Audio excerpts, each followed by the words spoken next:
You've been the nice one your entire life. But what if I told you that your biggest strength is actually your greatest prison? Carl Jung discovered something that will shake you to your core, the very thing that makes you special. Your ability to feel everything deeply and intensely might be the exact reason you're drowning in your own life, suffocating under the weight of everyone else's needs and emotions. Stay with me because what happens next will fundamentally change how you see yourself forever. You see, there's a hidden truth about empaths that nobody talks about. A dark secret that therapists whisper about behind closed doors. A psychological pattern so deeply embedded in our society that we mistake it for virtue. But Carl Jung saw through this deception decades ago, and what he discovered will make you question everything you've ever believed about kindness, compassion, and what it truly means to be a good person. According to Carl Jung, we all carry a shadow, the parts of ourselves we refuse to acknowledge, accept, or integrate into our conscious identity.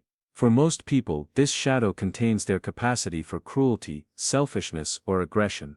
But for empaths like you, the shadow holds something far more unexpected and revolutionary. Your shadow is the simple, powerful act of saying no. Jung said, everything that irritates us about others can lead us to an understanding of ourselves. Think about this carefully for a moment. Who irritates you most in this world? Who makes your skin crawl with their apparent selfishness? The person who puts themselves first without lengthy apologies. The individual who says no without providing detailed explanations or drowning in guilt. The one who walks away from toxic situations without looking back. You hate them because they possess what you've buried deep inside your psyche. Unshakable, unapologetic boundaries. You've spent your entire life absorbing everyone else's emotions like a human sponge designed for suffering.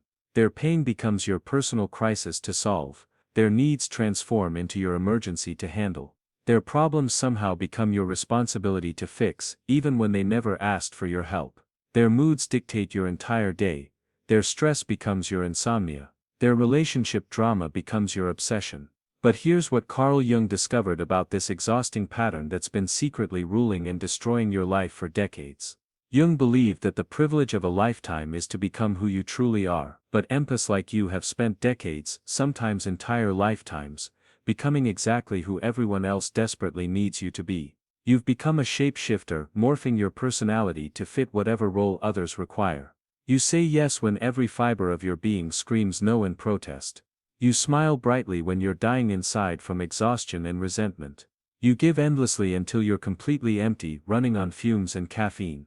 You prioritize everyone else's comfort over your own basic peace and well-being. You apologize for things that aren't your fault, taking responsibility for others' emotions.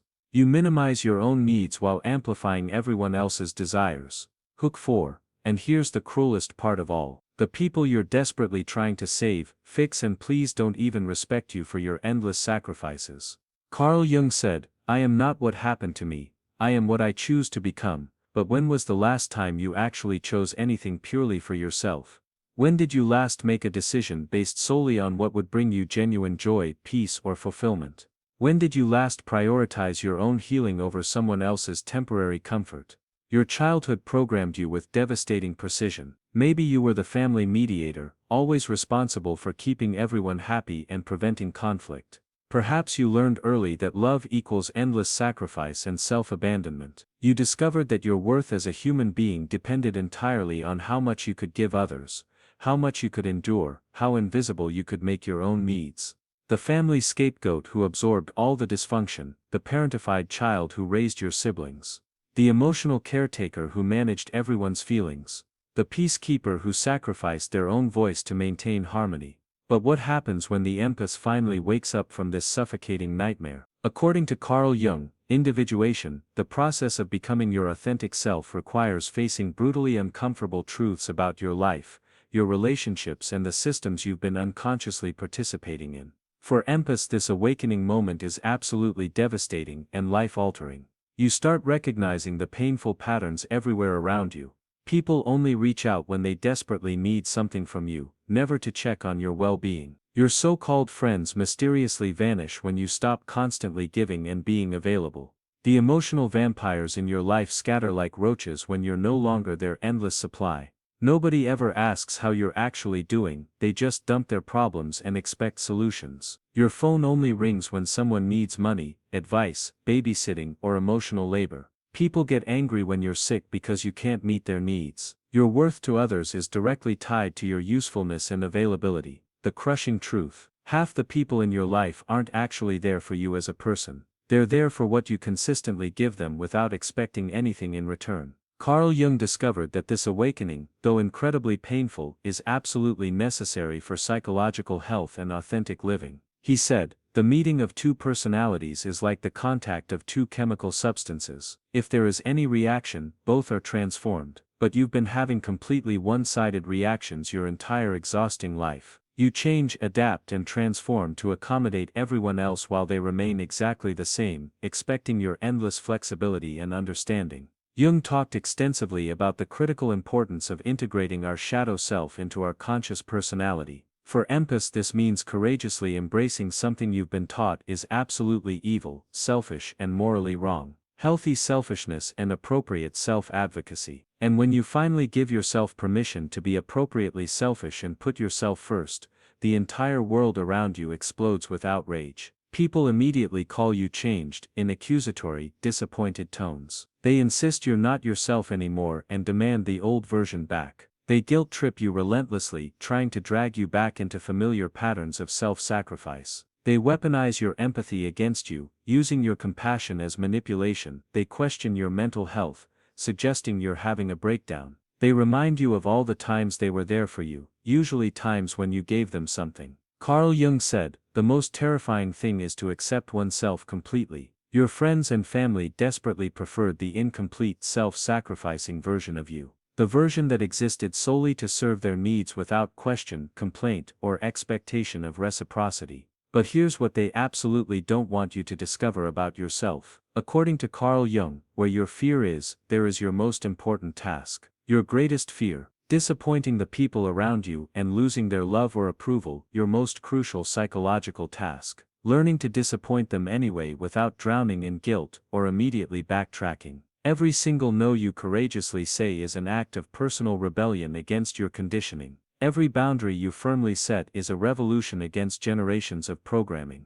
Every time you consciously choose yourself, you reclaim your stolen power and agency. Every moment you prioritize your needs, you heal generational patterns of self-abandonment. Every disappointing conversation becomes a step toward authentic selfhood. The people who explode with anger, guilt, and manipulation when you set reasonable boundaries are exactly the people who are shamelessly benefiting from you having none. Carl Jung discovered that truly authentic relationships can only exist between two authentic people who show up as themselves. When you stop people-pleasing and performing, you inevitably lose the fake transactional relationships built on your endless giving.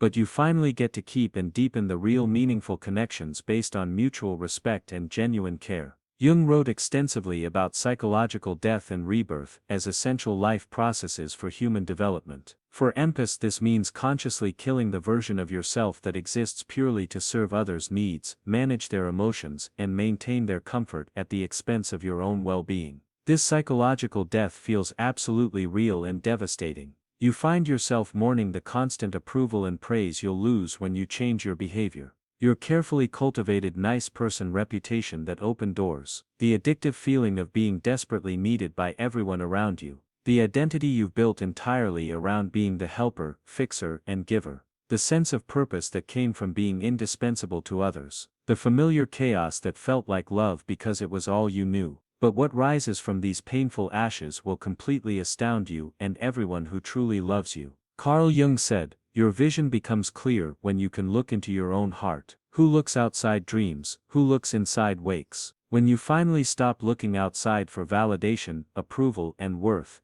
you wake up to your own incredible power, wisdom, and inherent value that has nothing to do with what you can do for others." According to Carl Jung, our greatest wound inevitably becomes our greatest gift to the world when properly integrated and healed. Your hypersensitivity isn't a devastating curse or character flaw. It's an extraordinary superpower and gift, but only when you learn to use it consciously, intentionally, and with strong energetic boundaries protecting your well-being. Instead of passively absorbing everyone's chaotic emotions like a psychic sponge, you learn to feel them deeply without automatically taking them, understand them completely without feeling compelled to fix, solve, or heal them. Recognize them clearly, without being emotionally consumed or overwhelmed by them. Witness them compassionately while maintaining strong energetic boundaries.